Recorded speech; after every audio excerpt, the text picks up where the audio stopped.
Vamos lá?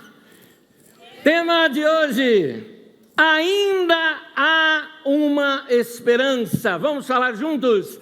Ainda há uma esperança. Amém. Eu tenho certeza que tem gente até que vai vir ouvir ou assistir essa mensagem no futuro, nos próximos dias, somente por causa do título. Porque são pessoas que estão passando por momentos difíceis e experimentando um certo nível de desesperança, porque a desesperança ela vai se tornando cada vez mais caótica na vida da gente, quando a gente não vê saída para algumas coisas. Vamos ser honestos, a vida não é boa para todo mundo. E todo mundo passa por situações difíceis na vida. E hoje eu quero estudar com vocês, como nós estamos fazendo nesse mês de maio. Nesse mês de maio nós estamos estudando aqui, principalmente temas sobre a mulher em si, e também tirando agora lições de algumas personagens bíblicas que são femininas. E hoje nós vamos tirar da história de Noemi, essa mulher que ela, na minha opinião, mereceria o título do livro, mas a história dela aparece no livro que leva o nome da sua nora, Ruth. E eu tenho certeza que essa mensagem, ela é consoladora e vai contar essa história de alguém que passa pelo sofrimento e vê esta mão maravilhosa de Deus agir na sua vida. Vamos lá, Ruth capítulo 1, do versículo 1 ao versículo 5, se você puder acompanhe comigo o texto, já colocamos nas telas para que você possa acompanhar melhor. Ruth capítulo 1, versículo 1 ao 5, o texto diz assim: na época dos juízes, houve fome na terra. Um homem de Belém de Judá, com a mulher e 2 filhos, foi viver por algum tempo nas terras de Moabe. Até aí, por enquanto, já continua a leitura. Esse é um texto interessante, porque esse é um texto escrito muito tempo depois. É muito provável que esse texto já tenha sido escrito lá na época de Esdras e Neemias, quando eles estavam, a nação estava passando por uma certa aversão a estrangeiros. Então, os profetas de Deus, muitas vezes, através de histórias contadas de geração em geração, narram um assunto do passado como lição para o presente. Assim é o livro de Jonas, que está narrando um assunto lá do passado para aquele momento. Assim agora é o livro de Ruth, que fala, lá na época dos juízes, muitos anos atrás, num lugar tão distante, não é? Mais ou menos assim, ele começa a narrar essa história. E é a história de alguém que, veja bem, está passando fome na terra, tem um momento de seca, mas talvez por ter uma condição de vida melhor, aquela família resolve viver no exterior. As terras de Moabe é uma outra nação, e eles vão viver naquele lugar. Continuando a leitura do texto, o versículo 2 diz assim: o homem chamava-se Elimeleque, e a sua mulher Noemi. E os seus 2 filhos, Malom e Quilion. Mulher, você gostaria de casar com um homem que chama Malom?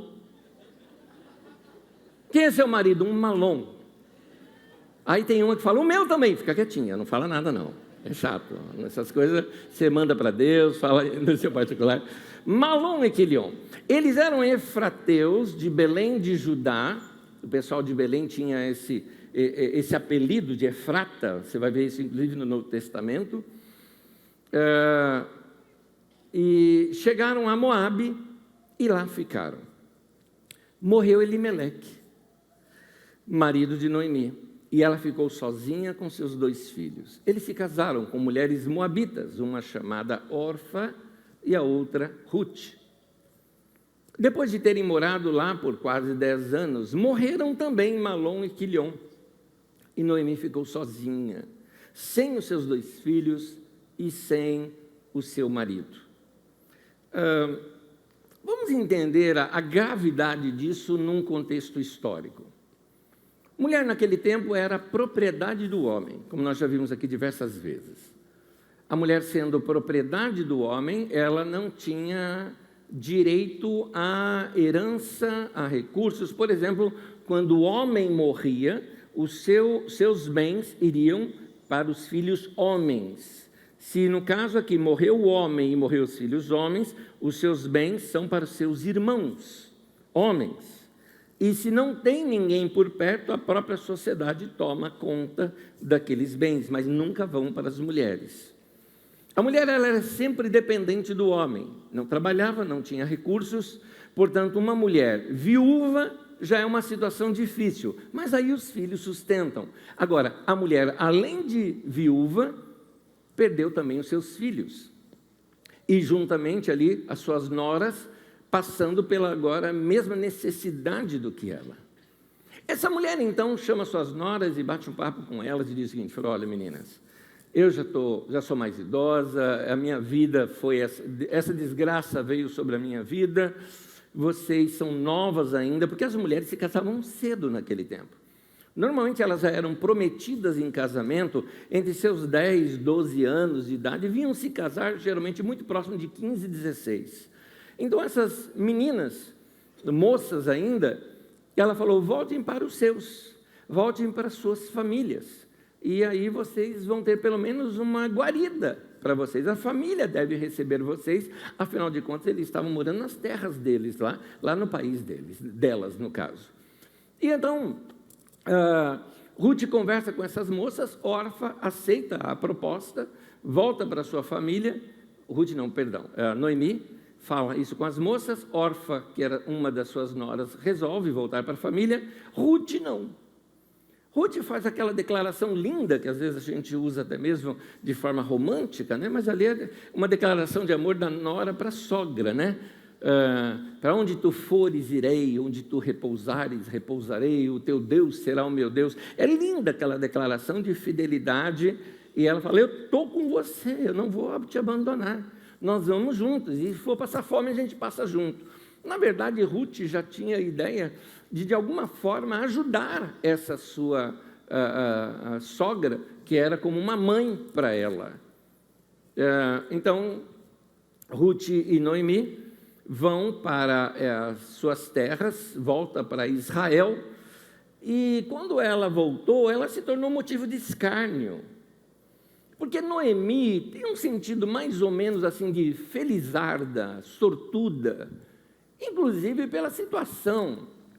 Ela se casou com um homem, provavelmente de posses, no qual tinha condições financeiras para levar a família para morar no exterior. Vão morar no exterior, provavelmente numa terra que estava, naquele tempo, rendendo mais do que a sua terra, já que a sua terra passava por um período de escassez e uma situação econômica difícil.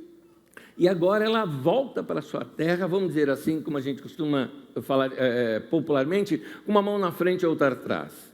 Então ela acaba se tornando motivo de escárnio. O que era antes admiração passou a ser escárnio, e é assim que ela vem morar nas suas terras.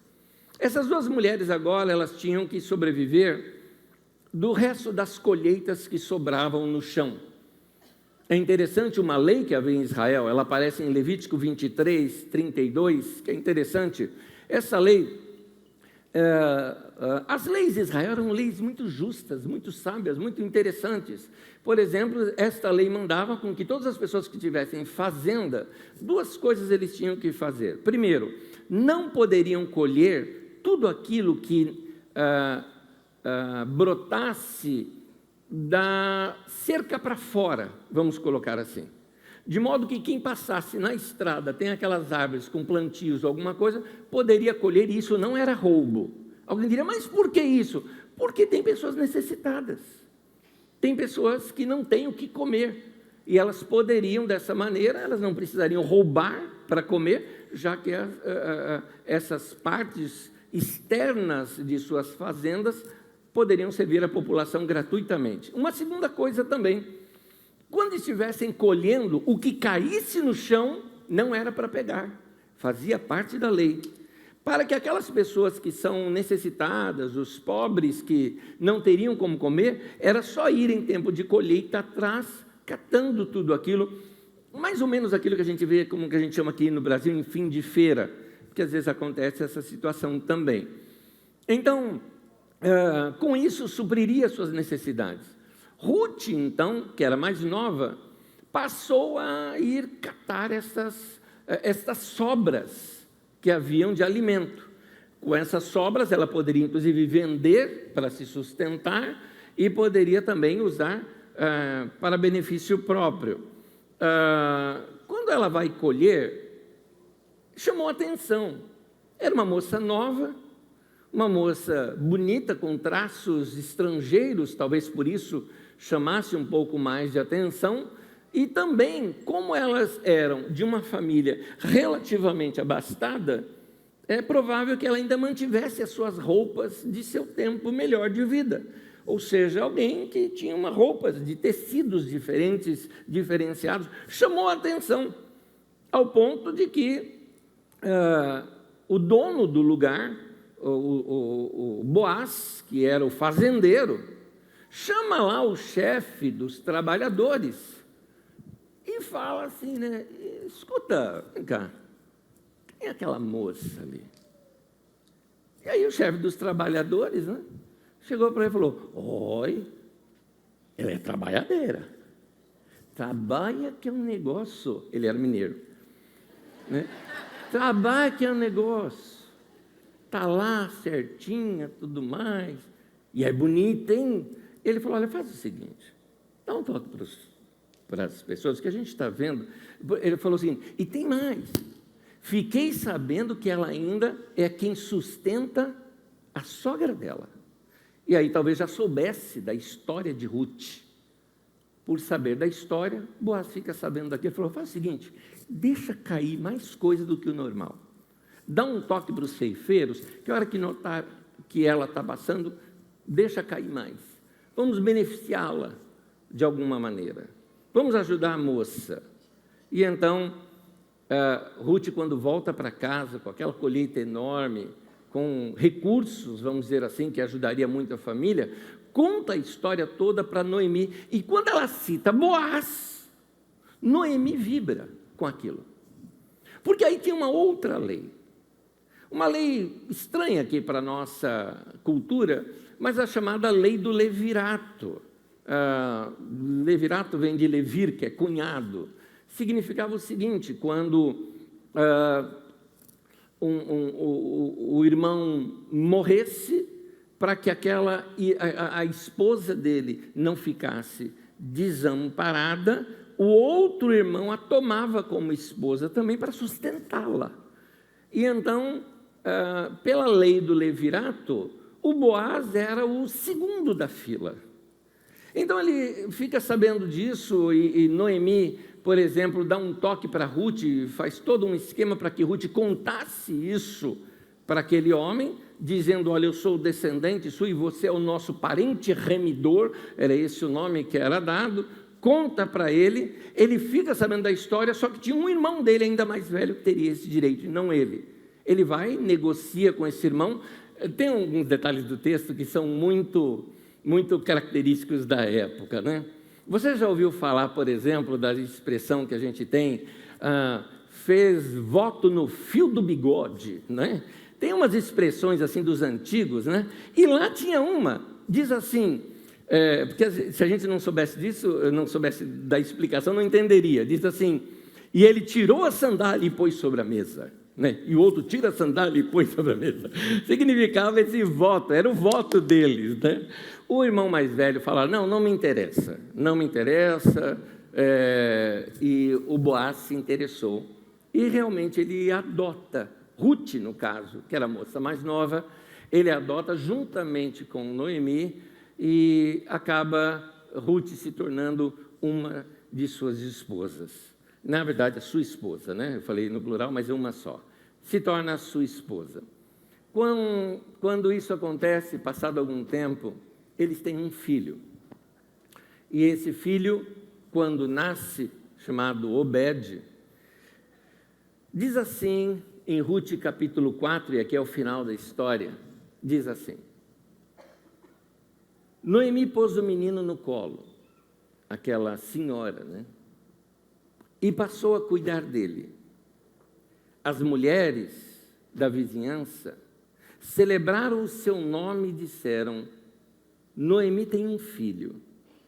E lhe deram o nome de Obed.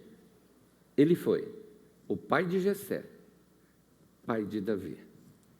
Eu acabei não falando isso antes, mas Ruth, quando tem um filho, ela coloca no colo de Noemi para que Noemi cuidasse dele como se fosse o próprio filho. Dizendo: Noemi, eu vi, você perdeu seus 2 filhos. Então agora o meu filho será seu filho. E você vai cuidar dele como sendo seu filho. Deu àquela mulher dignidade, honra, alegria. Ela era avó, mas era como se fosse ali o seu próprio filho. E esse filho se torna o pai de Jessé, e Jessé o pai de Davi. Esse livro nos contou a história de Noemi, e quem poderia imaginar que aquela vida desgraçada e sem esperança pudesse agora ir mudando dessa maneira. Primeiro, uma nora que se torna como uma filha para si. Depois, essa mesma nora, por direito, poderia se casar com um dos homens mais ricos daquela cidade para onde elas voltaram. Ao se casar, teve um filho, lembrando que Noemi havia perdido 2, e a nora como que doa o filho para ela, dizendo em sinal de honra, né, como ela pudesse cuidar como sendo seu próprio filho. E além do mais, se torna bisavó ou até tataravó do maior rei da história de Israel, que era Davi, e que ela não sabia, mas é dessa descendência que vem Jesus. Jesus nasce dessa família. O Messias tão aguardado e tão esperado vem de uma família que passou uma situação caótica. O Messias mais esperado veio de uma história de uma mulher que passou por uma desgraça, e uma desgraça tal que chegou ao ponto, talvez, de perder a esperança de vida. Porque não havia mais esperança alguma para ela, pelo menos não pelos meios legais que ela imaginasse. Talvez ela nunca imaginaria esse escape, vamos dizer assim, naquele momento da sua história. Por isso eu quero entrar, então, nesse nosso tema de hoje. Ainda há uma esperança. Ainda há uma esperança. Ela estava tão sem esperança que há um momento do texto em que ela narra algo como se Deus estivesse fazendo um mal para ela. Ela narra algo como se chegou a pensar de que Deus estivesse castigando, imaginando assim: eu devo ter feito algo ruim e Deus está me castigando. É interessante notar essa ligação que a gente tem entre causa e efeito o tempo todo. Parece assim, veja bem, a gente está tão acostumado com aquela história: você plantou, você colheu, tá bom, mas nem tudo que você colheu você está plantando. Porque há determinadas situações na vida da gente que são acasos. O tempo e o acaso sucede a todos, está lá em Eclesiastes. E o que acontece algumas vezes é que algumas desgraças acontecem na vida da gente e a gente fica procurando: o que eu fiz?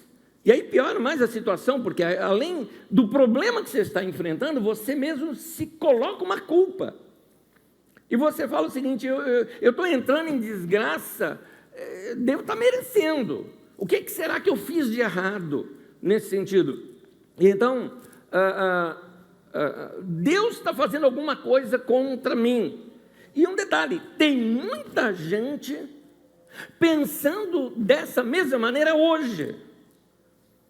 Talvez se sentindo culpado, talvez vendo alguma coisa que está dando errado na sua família e querendo buscar situações. E eu quero te dizer o seguinte: a primeira coisa que você tem que pensar não é num Deus que está ali para julgar você, para te jogar mais para baixo. Porque o nosso Deus, Ele é bom para todos. Se Ele é bom para os maus, quanto mais Ele vai ser bom para os seus próprios filhos.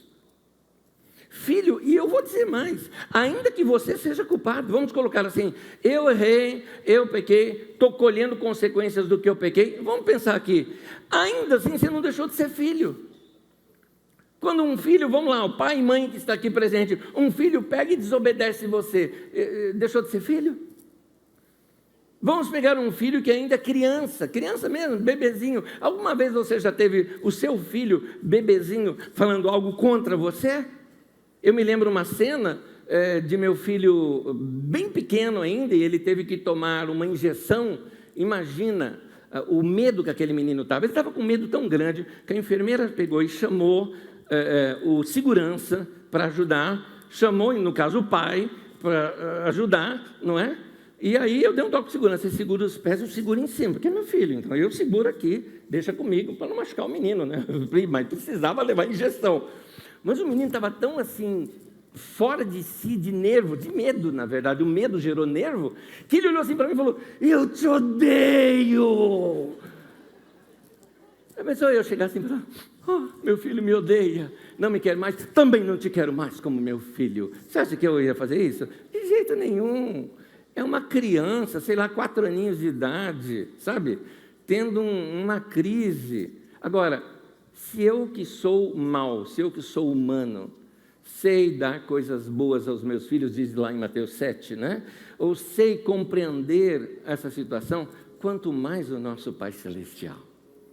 Então, meu irmão, mesmo que você tenha feito alguma coisa, deixa eu te falar um detalhe, se você está sofrendo, a atenção de Deus nesse momento não está voltada para o seu erro, para cutucar mais ainda a sua ferida, a atenção de Deus está exatamente voltada para o seu sofrimento. Deus se preocupa com quem está sofrendo.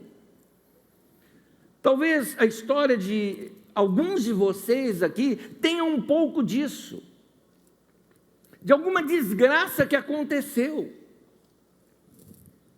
uma viuvez inesperada, a perda de alguém querido. Ninguém se prepara para isso. Desprezo, abandono. Nós estamos no maior índice de número de divórcios que já teve na nossa nação, exatamente nesse período. Nós estamos colhendo os conflitos de uma pandemia, que não gerou só morte, gerou desgaste de relacionamentos, gerou crises psicológicas, pessoas que mudaram durante a pandemia e o outro está estranhando e não consegue mais nem conviver. Ou aquele outro foi quem mudou e de repente espanou na vida e resolveu desfazer relacionamentos, sair de casa. Uma doença incurável, ninguém se preparou para isso. Ninguém está preparado para chegar diante do médico, o médico te falar de uma doença, que é doença terrível. Vamos colocar nem somente a incurável, mas uma doença, que vai exigir de você um tratamento, um segmento, vai ter que mudar a sua rotina, vai ter que mudar seus horários.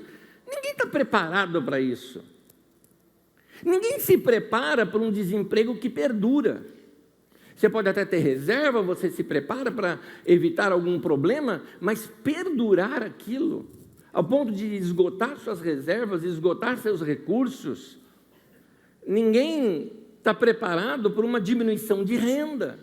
Ninguém espera isso. Ninguém fica assim imaginando, não, minha renda vai diminuir de acordo com os cálculos. Ninguém pensa nisso, você sempre pensa em estar crescendo. Ninguém casa para se separar. Ninguém pensa em divórcio no dia do casamento. Quem casou imaginou que ia ficar para sempre. Mas então essas surpresas acontecem na vida da gente, às vezes não tão surpresas, né? Às vezes ela vem dando sinais para a gente, mas não sabemos como lidar com aquilo e vai afundando, afundando, afundando. E aí chega um momento em que a gente pensa assim, é a desgraça, é o caos, mas meu irmão, de acordo com esse texto é uma esperança para a gente. Por isso esse tema, ainda há uma esperança, porque esse não é o fim da história, o que você está passando não é o fim da história, tem um momento que a desgraça acaba, Tem um momento que você sai do túnel. E todo túnel, ainda mais se você tem uma fobia, uma claustrofobia, aquele túnel tem começo, tem meio e tem fim. Aquela claustrofobia dentro de um elevador, daqui a pouco a porta abre e você sai. Mas tudo parece enorme, tudo parece muito grande. Então, mas tem um momento que isso para.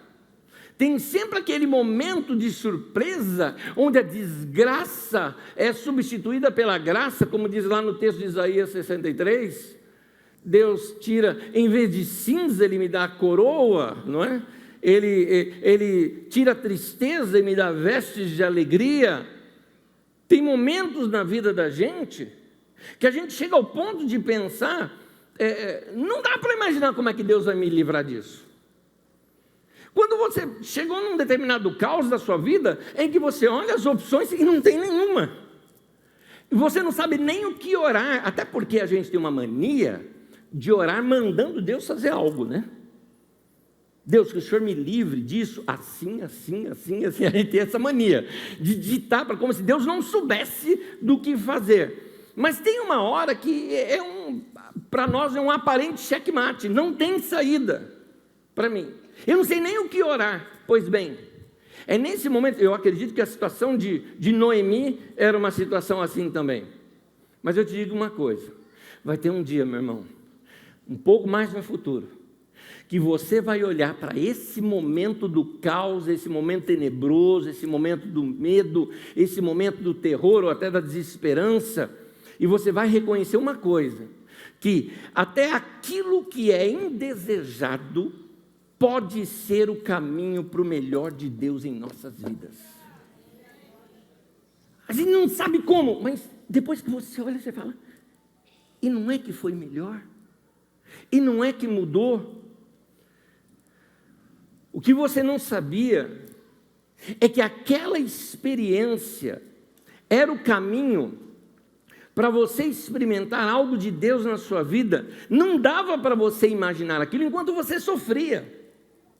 Você não tinha informações suficientes sequer para poder conjecturar algo, para poder imaginar algo. Você não tinha informações sobre aquilo. É aí que a gente começa a compreender, gente que deixa para a gente registros maravilhosos, como é o caso de Davi, no Salmo 119, 71, que ele fala assim, foi-me bom eu ter passado pela aflição, para que eu aprendesse os teus decretos. É interessante que ele faz sempre trocadilhos da palavra lei, decreto, estatuto, caminhos. E pela poesia hebraica a gente sempre pode substituir essas palavras e interligá-las entre si. Então eu colocaria esse texto assim, foi bom eu ter passado pela aflição, para que eu aprendesse os teus caminhos. Eu conversava com um irmão que tinha passado por uma enfermidade, e aquela enfermidade para ele foi caótica, e hoje passou. E ele diz o seguinte, olha, olhando para trás, sabe que foi bom? Eu falei, continua. Ele falou, inclusive, gente que eu achei que era amigo, não era amigo. Mas gente que eu não dava a mínima importância se revelou enormes amigos para mim naquele momento. Essas anotações eu trouxe de memória do que ele me falou. Ele falou o seguinte, eu percebi que a nossa família mudou. Porque a gente vivia, ele falou, inclusive dele, ele falou, eu vivia para o trabalho. E eu vivia tanto para o meu trabalho, para minhas conquistas, tudo mais, que eu não percebi quão distante eu era dos meus filhos. Por exemplo, eu era um cara estranho para os meus filhos, e os meus filhos eram estranhos para mim. A gente não tinha papo entre nós, não haviam pontes nas nossas conversas. Mas algumas vezes eles revezando para me levar ao médico, e estando comigo, fomos como que forçados a gastar mais tempo juntos. Ele falou, nossos finais de semana hoje já são muito diferentes do que eram antes. Porque cada um ia para um canto e tudo mais, hoje a gente preserva essa necessidade de estarmos juntos. Ele falou o seguinte: eu me arrependo de ter gasto anos da minha vida somente com negócios, porque aquilo, me produziu dinheiro, mas é aquela história, gastei a minha saúde para ganhar dinheiro, e agora estou gastando todo o dinheiro que eu ganhei para tentar de alguma forma equilibrar a saúde, e a proporção não é igual, ela é desproporcional. Então, agora que passou, ele pode dizer igualzinho disse esse texto aqui de Salmos: foi bom eu ter passado por isso. A primeira pessoa que eu vi de fato, assim, de perto, dizer esse texto para mim, e por conhecer muito bem a pessoa, eu percebi que aquilo era experiencial, experimental, era uma revelação no coração dela, foi a minha esposa. Quando ela passou pelo câncer, e aquele medo todo que a gente passa, né? Porque o câncer sempre soa assim, que você vai morrer, não é? É assim que soa. E ela fala: foi bom eu ter passado por isso. Mudou meus conceitos, mudou a minha vida. A gente começa a aprender a descartar gente chata da vida da gente, a gente começa a valorizar mais pessoas que realmente a gente tem que valorizar, e nossos valores mudam. Você vai falar igualzinho Davi: foi bom eu ter passado. Então, meu irmão, minha irmã, se você está passando por momentos difíceis, momentos caóticos da sua vida, meu querido, esse ainda não é o fim da história. É muito provável que depois você vai falar: eu não entendia, mas se eu não passasse por aquela trilha barrenta, difícil, eu não conheceria esse caminho novo que Deus abriu para mim. Existem caminhos de Deus que são para nós caminhos ocultos, que a gente não vê, e somente após passarmos pela aflição é que nós enxergamos esses novos caminhos. Deu para vocês perceberem que eu estou saindo contrário, talvez, à mensagem tão positivista pregada pela igreja evangélica nos nossos dias. Porque quando você assiste televisão ou rádio, alguns lugares que tem testemunhos de pessoas, tem só testemunho de quem foi curado, de quem passou pela crise, de quem enfrentou alguma situação e venceu. Mas eu acho que nós precisaríamos ouvir pessoas enquanto elas estão na crise. Começar a conhecer como é que é o conflito de alguém que está passando por aquele momento. Porque essas pessoas que estão enfrentando a crise, talvez elas estejam com o coração até muito mais sensível para perceber algumas coisas que depois da crise, de repente, a gente nem lembra mais. Então, tem caminhos de Deus que para nós são ocultos. A gente não sabe. Eu não sabia que tinha isso ainda para a minha vida. Mas para chegar lá, a trilha é difícil.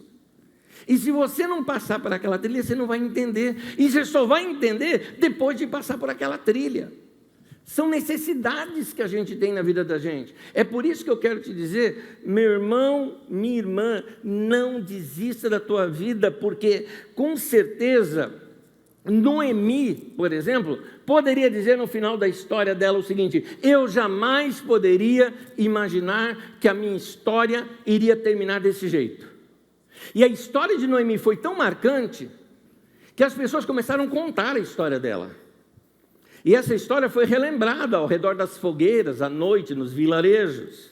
Essa história era um grande exemplo que os grandes líderes, com certeza, começavam a reproduzir para o povo como uma grande experiência de Deus no passado.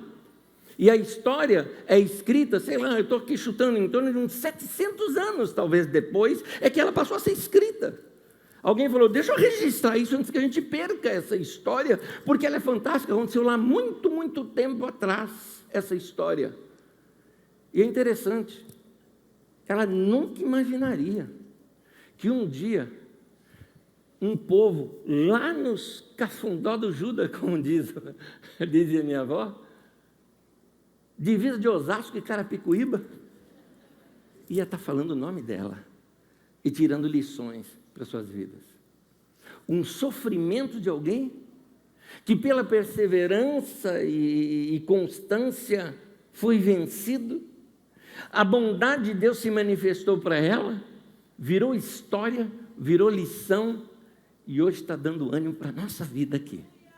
Para dizer, a nossa vida pode mudar. Alguma coisa pode acontecer. Querida irmã, querido irmão, o seu livro, esse é o de Ruth, esse é o de Noemi, mas o seu livro, que vai levar o teu nome, que vai ser contado pelos seus filhos e pelos seus netos, que é a sua vida, ainda não acabou. Está sendo escrito ainda. Então, eu te recomendo uma coisa. Que tal você dar uma olhadinha no final da história? Tem uma historinha que se conta o seguinte: um menininho, ele estava lendo um livro de aventura. E aquele livro dele, ele estava assim, fascinado pelo livro. E a mãe chegou para ele e falou: filho, já está tarde, guarda esse livro, vai dormir. Só que era bem na hora em que estava acontecendo lá da princesa, que queria que o grande príncipe fosse libertá-la. Mas acontece que o príncipe enfrentou ali um dragão, vamos inventar uma aqui, um dragão, né? Um monstro, não é? E naquele momento ele tinha que dormir. Então o que ele fez? Ele pegou, virou o livro, foi lá ver o final, e no final ele vê o príncipe com a princesa. Ele venceu, ele gostou, ele leu o fim da história. Aí ele pegou e foi dormir. No dia seguinte ele pegou o livro para ler de novo, lá do ponto onde ele tinha parado. E aí ele começou a ler o livro, e lá estava a princesa. Oh, quem poderá me salvar? Ele falou: calma, ele vai te salvar, eu já li o fim da história, pode ficar tranquila. Daqui a pouco vem um bichão lá em cima, e ele fala: você vai apanhar deles, porque eu já li o fim da história, ele acaba com você. Meu irmão, nós já lemos o fim da história. Texto de Apocalipse diz: eles, pois, o venceram pelo sangue do Cordeiro, pela palavra do testemunho que deram. Nós já lemos o fim da história. Nós já lemos o fim da história. Quando situações viessem sobre você, meu irmão, não desista, meu irmão, não desista. Fala como Jó: eu sei que o meu Redentor vive. Ou fala como Paulo: se Deus é por nós, completa para mim, quem será contra nós? Aleluia! Deus é maravilhoso.